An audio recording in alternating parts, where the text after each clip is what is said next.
మన ప్రభువును రక్షకుడినైన యేసుక్రీస్తు నామమున మీ అందరికీ శుభాది వందనములు. ఈరోజు దేవుని వాగ్దానం ద్వితీయోపదేశకాండం 5వ అధ్యాయం 8వ వచనం. పైన ఆకాశం అందే గాని క్రిందనున్న భూమి అందే గాని భూమి క్రిందనున్న నేల అందే గాని ఉండు దేని పోలికనైనా విగ్రహమును చేసుకొనకూడదు, వాటికి నమస్కరింపకూడదు, వాటిని పూజింపకూడదు. దేనిని కూడా విగ్రహంగా చేసుకుని వాటికి నమస్కరించకూడదు, వాటికి పూజింపకూడదని దేవుని వాక్యం సెలవిస్తుంటే ఈ రోజులో చాలామంది క్రైస్తవులు పాపం తెలియక దేవుణ్ణి వ్యర్థంగా ఆరాధిస్తున్నారు. చాలామంది యేసుప్రభు విగ్రహాలని, శిలువ విగ్రహాలని, మరియం తల్లి విగ్రహాలని పూజిస్తున్నారు. ఇది పూర్తిగా బిబ్లికల్గా బైబిల్ ప్రకారం వాక్యానికి పూర్తిగా విరుద్ధం.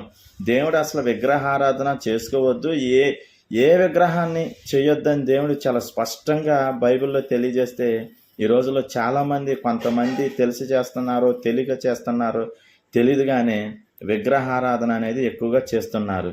ఇది వాక్యానుసారంగా విరుద్ధం.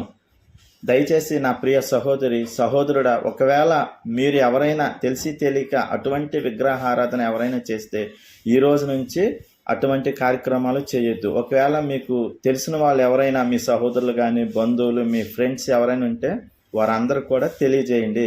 మనం దేవుని విగ్రహం కూడా మొక్కకూడదు, శిలువుకి మొక్కకూడదు, మరియం తల్లి విగ్రహానికి మొక్కకూడదు, వాటికి పూలదండలు వేయటం లేదా కొబ్బరికాయలు కొట్టడం, పూజించటం, ఆరాధించటం వంటి కార్యక్రమాలు చేయకూడదు. దయచేసి ప్రతి ఒక్కరు కూడా ఫస్ట్ బైబిల్ చదవండి. బైబిల్లో మన దేవుణ్ణి ఎలా ఆరాధించాలో ప్రతి ఒక్కటి కూడా చాలా స్పష్టంగా వ్రాయించి ఇచ్చాడు. సో మనం వాక్యానుసారంగానే దేవుణ్ణి ఆరాధించాలి కానీ వ్యర్థంగా మనం దేవుణ్ణి ఆరాధించకూడదు. ఎందుకంటే మనం ఆరాధించే దేవుడు రోషం కలిగిన దేవుడు, పరిశుద్ధుడు. కాబట్టి మనం కూడా చాలా పరిశుద్ధంగా, పవిత్రంగా దేవుని ఆరాధించాలి. కాబట్టి ప్రతి ఒక్కరు కూడా విగ్రహారాధన అనేది చేయకుండా విగ్రహారాధనకి దూరంగా ఉండాలని. ఎందుకంటే విగ్రహారాధన దేవునికి అతి హేయమైన క్రియ. సో కాబట్టి ప్రతి ఒక్కరు కూడా, ఒకవేళ మీరు చేస్తున్న ఈ రోజు నుంచి మానేయండి. ఒకవేళ మీ సర్కిల్లో ఎవరైనా అటువంటి యేసుప్రభు విగ్రహాలకి పూజలు చేస్తున్నా, మరియం తల్లి విగ్రహాలకి పూజలు చేస్తున్నా, లేదా శిలువకి పూజలు చేస్తున్నా, అటువంటి వారందరూ కూడా దయచేసి మీరు అందరూ ప్రేమతో తెలియజేయండి. ఇలా చేయకూడదు, బైబిల్లో ఎలా రాసి ఉందో ఇలా చేయకూడదని చెప్పండి. ఎందుకంటే చాలా స్పష్టంగా మీరు నిర్గమకాండం చదివినా, సంఖ్యాకాండం చదివినా, ద్వితీయోపదేశ కాండం చదివినా దేవుడు చాలా చోట్ల చాలా స్పష్టంగా చెప్తున్నాడు, విగ్రహారాధన చేయకూడదు. ఎనీ విగ్రహం, ఆకాశం అందే కానీ, భూమి అందే కానీ, భూమి కింద ఉన్న నీళ్ళ అందే కానీ దేనిని కూడా, ఏ పోలికను కూడా మనం విగ్రహంగా చేసుకుని దానికి మొక్కకూడదని బైబిల్లో ఎంత స్పష్టంగా ఉంటే చాలామంది మరి విగ్రహాలు పెట్టుకుని ఆరాధిస్తున్నారు. మరి వాళ్ళందరూ బైబిల్ చదివారో లేదో నాకైతే అర్థం కావటం లేదు. కాబట్టి ప్రతి ఒక్కరు కూడా ఈ దినం నుంచి వాక్యానికి విరుద్ధంగా మీరు దేవుని ఆరాధించిన మీ యొక్క ఆరాధన దేవుడు స్వీకరించడు. మన యొక్క ఆరాధన వాక్యానుసారంగానే ఉండాలి.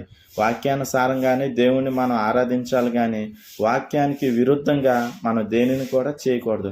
కాబట్టి నా ప్రియ సహోదరుడా, ఈ దినం నుంచి మీరందరూ కూడా వాక్యానుసారంగానే దేవుణ్ణి ఆరాధించువారుగా ఉండాలని, వ్యర్థంగా దేవుణ్ణి ఆరాధించి దేవునికి శత్రువులుగా ఉండకూడదని ప్రభువైన యేసుక్రీస్తు నామమున మీ అందరికీ ప్రేమతో తెలియజేస్తున్నాను.